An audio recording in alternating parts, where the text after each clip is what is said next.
네, 현재 급하게 청담동 자이 15억에 매물이 하나 올라왔는데요.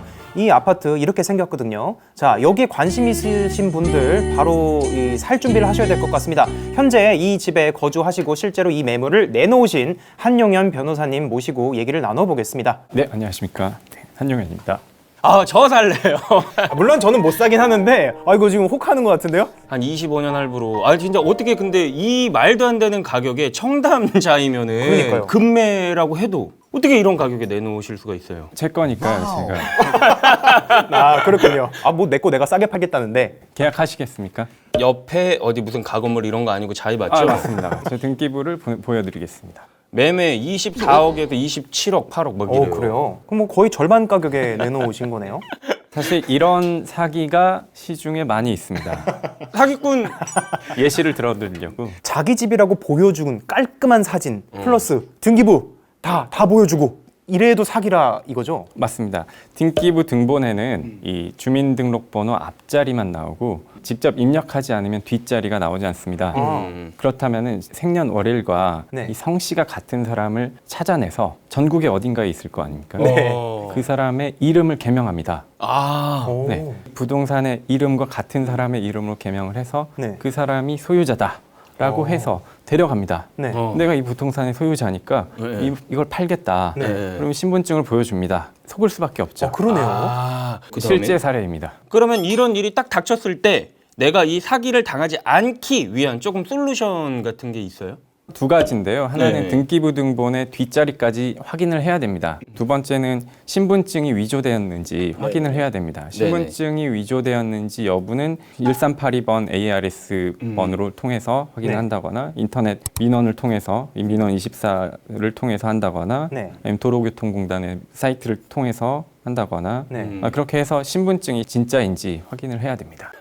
지금 굉장히 충격적인 그런 사기 방법을 하나 말씀해 주셨는데 네네. 또 많은 사람들이 당하고 있는 그런 사기 수법이 있을까요? 우리가 알아야지 좀 피할 수 있을 거 아닙니까? 일단은 첫 번째로 이제 대리인이 나오는 경우가 있는데요. 네. 내가 대리인이다라고 나오면서 이제 위임장을 가져온다거나 아니면 심지어 위임장이 없는 경우도 있습니다. 이 집주인의 대리인이다라고 말을 하면서 나왔다면 네. 그 사람 일단 의심을 하셔야 됩니다. 이 진짜 소유자의 위임장이나 네. 인감증명서 이 두 가지는 반드시 기본적으로 확인을 하셔야 됩니다. 네. 그리고 인감 도장과 가져온 인감 증명서가 일치하는지 반드시 확인을 하셔야 됩니다.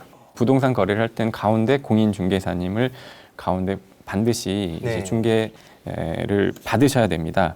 공인중개사가 정말 맞는지 그것도 확인을 하셔야 됩니다. 이거 어떻게 확인을 하죠?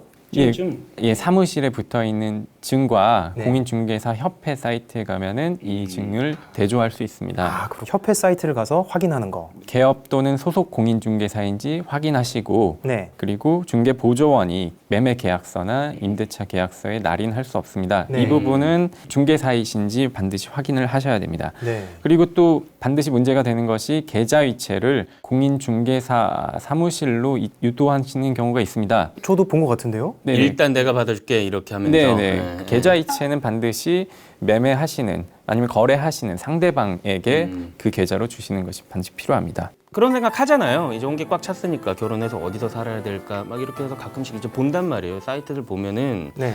이제 현실이 답답해. 그런 상황에서 너무너무 좋은 매물. 나의 퓨처 와이프가 너무너무 좋아할 것 같아. 그러면 홀려버린다고요. 강 변호사도. 또 기획부동산 사기도 한번 얘기를 네. 들어보고 싶은데요. 여기 좀 유형들이 좀 다양할 것 같아요. 기획부동산이라는 것은 아직 개발되지 않은 토지를 나눠서 기획적으로 판매한다. 네. 저평가된 매물을 나중에 어떤 개발의 호재가 있다라는 말로 평가를 이제 보여주고 네네네. 그렇게 해서 차후에 오를 것이니까 지금 싸게 사라. 네네네. 이겁니다. 이 먼저 연락이 와서 굉장히 좋은 매물이 굉장히 염가에 파니 네. 한번 구입해 보시는 게 어떻느냐. 이것은 뭐 굉장히 사기일 가능성이 높습니다. 네. 뭐 다 그런 건 아닐 수 있는데 굳이 그 사람에게 연락을 먼저 해서 사달라라고 하는 것은 뭐 사기일 가능성이 높겠죠. 그래. 그렇게 어떻게 호재가 예상이 되고 개발이 될 것이고 무슨 초초 역세권에 무슨 예를 들면은 뭐 걸어서 30초 막 한 호선 4개 들어오고 네. 그런 데다라고 하면 굳이 왜 너한테 전화하겠냐고 이 사람이. 그러게요. 굳이 너한테 전화해가지고 이거 개발 호재 있으니까 우리 거 계약하세요. 그러면은 한영 변호사님, 그 사람들의 그 사기 수법 좀 딱 하나씩 짚어주시죠. 첫 번째로는 이 정확한 토지의 지번과 주소를 알려주지 않습니다. 근데 안 알려주는데 이거를 계약을 하는 사람들이 네, 있어요. 사는 사람이 있습니다. 그리고 특이하게 금요일 오후에 계약하는 경우가 많이 있는데요. 금요일 예. 오후요? 네. 네. 금요일 오후면은 관공서가 곧 문을 닫을 시간입니다. 아 그렇죠. 부동산이 맞는 곳인지 아, 확인이 잘 안 됩니다. 네. 일단 돈만 입금하면 네. 그 이후는 어떻게 손 쓸 방법이 없는 거죠. 금요일 오후 조심하셔야겠네요. 네네. 자, 이렇게 한영현 변호사님과 함께 아주 살아있는 이 부동산 사기 수법들과 그리고 그 수법에 당하지 않는 방법들을 한번 자세히 알아봤습니다. 만약에 여러분들께서 또 궁금하신 사항이 있으시다면요, 저희 설명란에 있는 링크로 들어오셔가지고 댓글을 남겨주시면 될 것 같습니다. 오늘도 끝까지 시청해주셔서 정말 감사드립니다.